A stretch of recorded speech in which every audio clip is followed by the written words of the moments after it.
More than 76 million Americans have voted already. That's almost half of those expected to.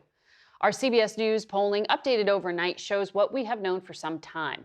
The contests in the 7 battleground states are all essentially tied as they're within the margin of error.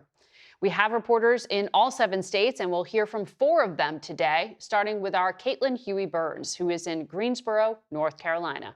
Caitlin?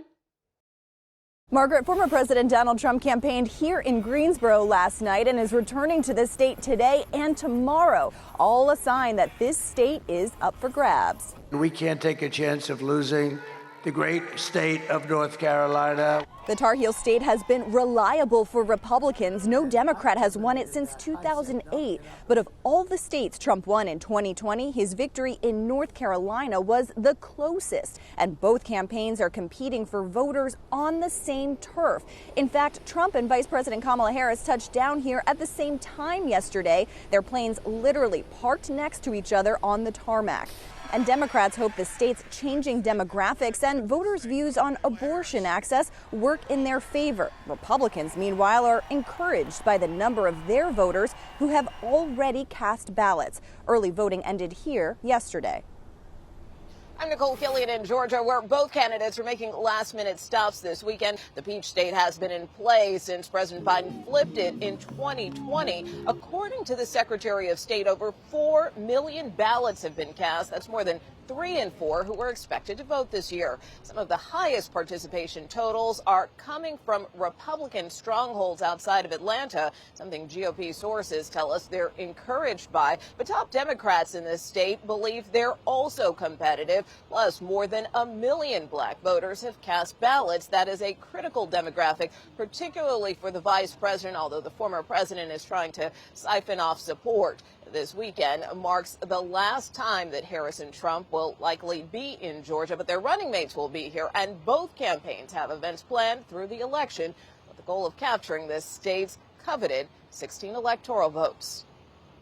I'm Kris Van Cleave in Scottsdale, Arizona. Already statewide, nearly half of registered voters have cast their vote either in person early or by mail. And that comes after a push by both parties to get people out early, and includes almost everyone at this Vance rally in Scottsdale.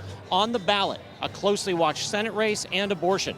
Voters leaning towards Trump tell us immigration and inflation are key issues. Voters leaning Harris see different solutions for the border and are focused on women's rights and protecting democracy.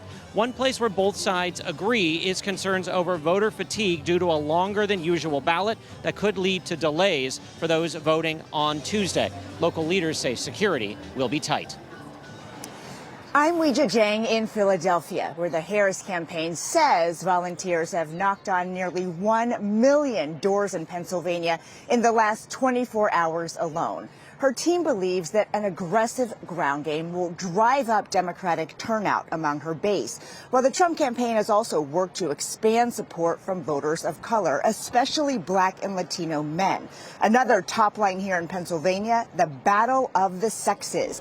A Trump campaign senior advisor says they are banking on a big boost from men and going after those who usually don't vote, especially in rural areas. But the Harris team is confident that women, including moderate Republicans, will seal the deal for a victory. One group of Harris supporters we spoke with, made up of women who identify as lifelong Republicans, say they have talked to thousands of so-called silent Harris voters in the suburbs who plan to vote for the vice president, even though they won't admit it, even to their husbands.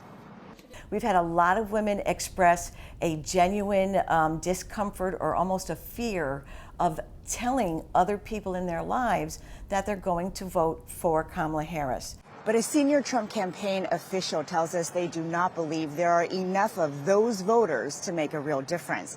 Both nominees plan to hold multiple events in Pennsylvania before Election Day. In fact, Harris will spend all tomorrow storming the state with several stops, ending right here in Philly for her grand finale campaign rally. Margaret? That's Weijia Jiang in Philadelphia.